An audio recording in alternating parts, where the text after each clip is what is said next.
السلام عليكم ورحمة الله. أهلا بيكم مرة تانية. لو أنت بتعمل إعلانات ممولة على الفيسبوك ولسه بتستهدف جمهور واحد في كل حملة، اسمح لي أقولك إنك بتضيع فرص كتير جدا. في الفيديو ده أنا هفتح لك باب جديد من الاحتراف في الإعلانات الممولة. هشرح لك خطوة بخطوة بشكل عملي ومن غير تعقيد إزاي تدخل على مدير الإعلانات وتعمل حملة واحدة بس هتستهدف فيها جمهورين مختلفين في نفس الوقت. ده طبعا مهم جدا لانك ببساطة انت مش عارف مين فيهم الافضل، انما لما تعمل كده هتقدر تقارن بنفسك وتشوف الجمهور اللي بيجيب احسن نتيجة وتبني عليه باقي الحملات الجاية بتاعتك، وتقدر بالطريقة دي تكسب وقت وفلوس. وفي نفس الحملة انت تقدر طبعا توقف مجموعة اعلانية وتشغل او تكمل بالمجموعة الاعلانية اللي فيها الجمهور اللي جايب نتائج اكتر. طيب بعد ما دخلت على اكونت الفيسبوك بتاعك واخترت ودخلت على مدير الاعلانات واخترت الحساب الاعلاني اللي احنا هنعمل بيه الحملة بتاعتنا، بنضغط هنا على انشاء عشان نكريت حملة جديدة. هنستخدم مثلا هنا هدف التفاعل في الحملة بتاعتنا ونضغط على متابعة. بعدين بنختار حملة اعلانية يدوية تستخدم هدف التفاعل ونضغط على متابعة. بعدين هيفتح لنا الحملة هنا، هنضغط هنا ونكتب اسم الحملة الإعلانية بتاعتنا وليكن مثلا حملة اختبار الجمهور. هننزل تحت كده طبعا هنا الميزانية بتاعتنا، احنا هندخل على نعدل الميزانية بتاعتنا من جوه، فهنختار هنا ميزانية المجموعة الإعلانية بحيث ان كل مجموعة إعلانية نحط لها ميزانية معينة بتاعتها. لو احنا سيبنا الميزانية وحطينا الميزانية هنا زي ما احنا قلنا قبل كده، الميزانية هتتوزع على الحملات او المجموعات الاعلانية اللي احنا هنعملها جوه.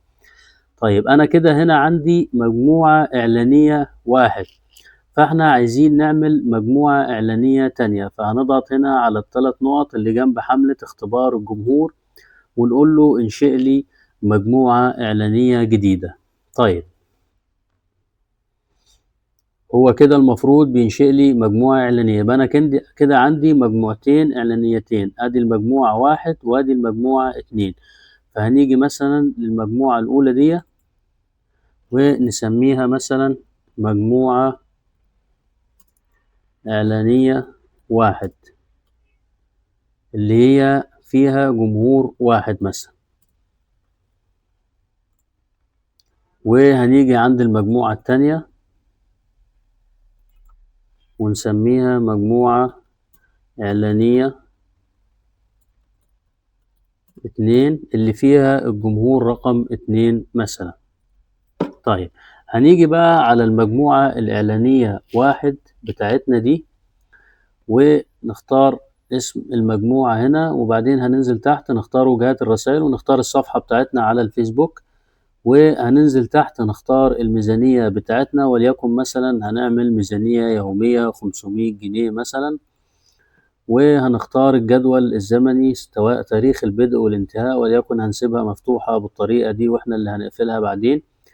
وهننزل تحت بقى في الجمهور بتاعنا، احنا كده هنا عايزين نعمل جمهورين مختلفين. احنا انشأنا مجموعتين اعلانيتين، ففي كل مجموعة هنحط جمهور مختلف عن المجموعة التانية، بس مش هينفع نغير في كل مجموعة المحتوى بتاعنا او الكونتنت او نغير الميزانية. احنا هنا بنختبر الجمهور، يبقى ما نغيرش غير الجمهور بتاعنا.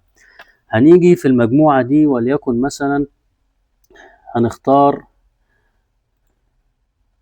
مصر مثلا هنا وليكن مصر.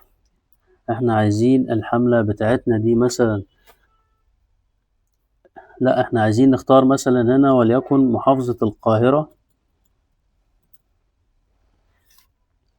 هنختار مثلا هنا محافظة القاهرة كولاية.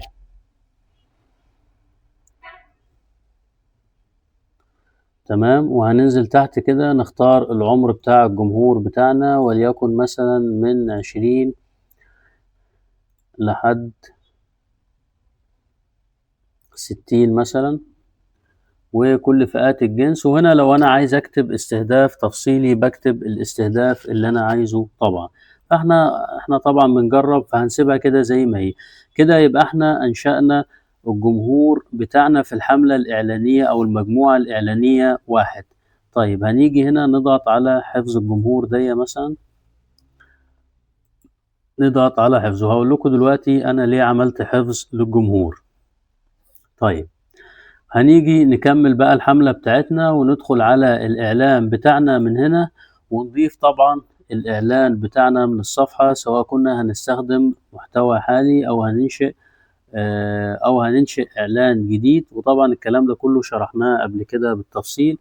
وبعدين هنضغط على نشر، ده في حالة إن إحنا عملنا الجمهور دي وعملنا الجمهور التاني. فهنيجي هنا في المجموعة الإعلانية التانية عشان نضيف الجمهور التاني بتاعنا بعد ما حددنا الميزانية مثلا وليكن برضو 500 جنيه. وهننزل تحت، احنا استهدفنا في الحملة الإعلانية الأولى القاهرة، هنيجي مثلا هنا وليكن هنستهدف مصر كلها، بس هنعمل تضمين المدن. طبعا انت تقدر تستخدم او تستهدف محافظة تاني هنا، يعني زي ما انت عايز. وبعدين هنيجي على اقتراح جمهور، ونخلي مثلا الجمهور بتاعنا برضو من 22 لحد 60. وهنختار نوعين الجنس، ولو احنا عايزين نكتب استهداف هنا هنكتب. طيب انا برضو هعمل هنا حفظ الجمهور بتاعي، هنسمي مثلا الجمهور دي جمهور 2.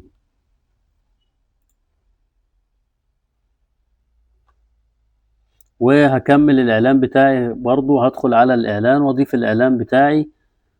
عايز بس ارجع للمجموعة الاعلانية الاولى اللي احنا عملناها. تمام، الجمهور ده اللي احنا عملناه اسمه طه اونلاين. انا بس بفتكر ان الجمهور الاول سميناه ايه، يبقى الجمهور الاول طه اونلاين، والجمهور التاني هنا سميناه جمهور 2. ادي جمهور 2. طيب انا حفظت الجماهير دي ليه؟ لان انا لو كملت الحملة بالطريقة دي ونزلت هنا الاعلان بتاعي ونفس الاعلان، طبعا هنا ما ينفعش اغير الاعلان لان انا هنا بختبر الجمهور بتاعي، مش بختبر الكونتنت او المحتوى بتاعي. فبعد ما اكمل الاعلان واضيفه هنا وهنا بضغط هنا على نشر. فلو انا نشرت الاعلاني بالطريقه دي يبقى انا نسيت حاجه مهمه جدا كان المفروض ان انا لازم اعملها واتاكد منها عشان الاختبار بتاعي يبقى صحيح 100%. لو انا رجعت ورا كده على مدير الاعلانات بتاعي ودخلت على الجماهير من هنا، هنضغط على الجماهير، هلاقي عندي في الجماهير ان في جمهور 1 او جمهور 2 وفي جمهور طه اونلاين. دول الجمهورين اللي انا حفظتهم في الاعلان بتاعي. طيب انا عايز اختبر حاجة مهمة جدا او اتأكد منها قبل ما استخدم الجمهورين دول.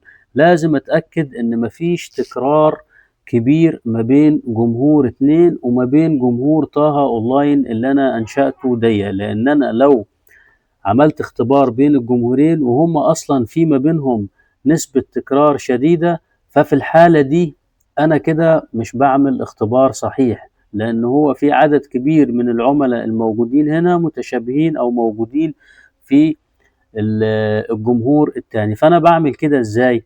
بعلم على الجمهور دي كده والجمهور دي، وبضغط على الثلاث نقط دول وبضغط على عرض تداخل الجماهير.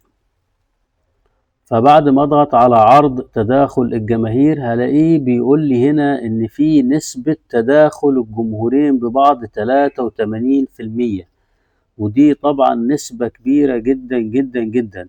هو بيقول لي ان جمهور 2 ده فيه 32 مليون وجمهور طه اونلاين فيه 43 مليون، فالجمهور اللي موجود هنا وهنا حوالي 26 مليون و900. يعني نسبة التداخل ما بين الجمهور دي والجمهور دي طبعا كبيرة جدا، وبالتالي أنا ما أقدرش أعمل اختبار بين الجمهورين دول. فلازم الجمهور ده يكون غير الجمهور ده، أو نسبة التداخل اللي بينهم تكون على الأقل مثلا أقل مثلا من 30 أو 20% عشان أنت تقدر تختبر الجمهورين. فلو جينا مثلا نختار جمهورين تانيين من هنا، وليكن هنختار أرقام العملاء المهتمين ده، وشيلنا مثلا طه أونلاين،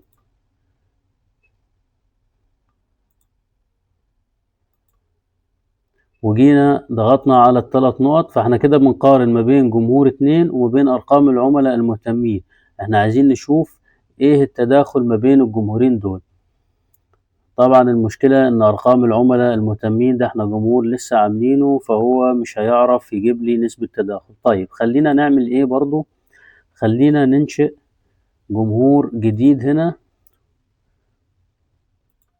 ونختار جمهور محفوظ، ونسميه مثلا هنا جمهور 3. وهنختار، يعني احنا في جمهور هنا 2 اخترنا محافظة القاهرة، خلينا نيجي هنا في جمهور 1 ونختار مثلا محافظة أسوان، عشان ما يبقاش فيه، نختارها مدينة مثلا عشان ما يبقاش فيه تداخل ما بين الجمهورين. وهنسيب مثلا العمر زي ما هو والجنس والكلام ده كله، ونضغط على إنشاء جمهور محفوظ.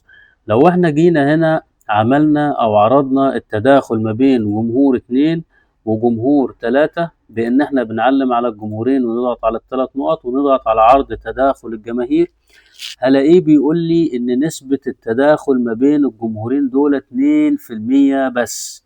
يعني جمهور 2 اللي هو مقدر بنسبة 32,300,000، وجمهور 3 اللي هو مقدر بنسبة 1,200,000. مفيش أي تشابه بينهم. في الحالة دي أنا أقدر أحط الجمهورين دول في الإعلان بتاعي، وأقدر أشوف مين هو الجمهور اللي هيجيب لي نتيجة أكتر.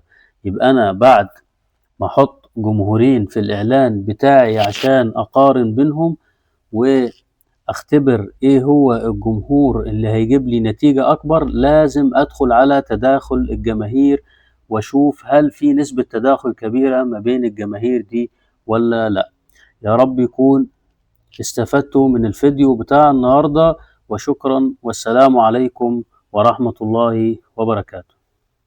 لو استفدت من الفيديو ما تنساش تعمل لايك وتشترك في القناة وتفعل الجرس علشان توصلك الفيديوهات أول بأول. تابعني كمان على كل منصاتي، هقدم لك شروحات مبسطة في التسويق الرقمي والإعلانات الممولة والعمل الحر، وكل يوم هتلاقي محتوى جديد هيساعدك تبدأ وتشتغل أونلاين وتروج لمنتجاتك أو خدماتك بخطوات بسيطة.